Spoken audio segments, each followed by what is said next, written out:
ভিডিওটা শুধুমাত্র আনন্দ দেওয়ার জন্য তৈরি, কাউকে অসম্মান করার জন্য নয়। তাই অন্য কিছু না ভেবে ভিডিও দেখে মজা নাও। টিয়া, মন্দিরে যাচ্ছিস? ঠিক বেরোবার সময় পিছু ডাকে। হ্যাঁ যাচ্ছি। কেন? আমিও যাব।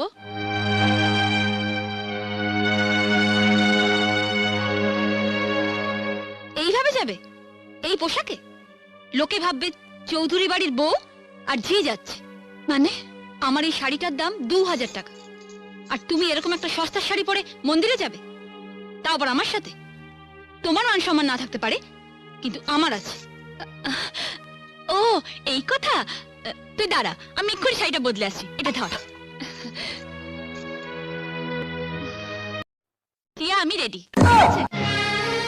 এ কি? এটা তো আমার শাড়ি। তুমি পরেছো, তোমার লজ্জা করছে না?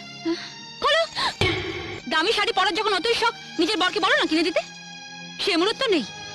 ভিখারি কোথাকার। কি বলছিস তুই টিয়া? তুই আমি দুই যা, আমরা বোনের মতো। তোর শাড়ি আমি পরবো, আমার শাড়ি তুই পরবি, এটাই তো স্বাভাবিক। থাক, অনেক হয়েছে। আবার না বলে বসো তোমার বরকে আমি রাখবো, আমার বরকে তুমি রাখবে, সেটাও স্বাভাবিক। কি আবার চোখ রাঙানো?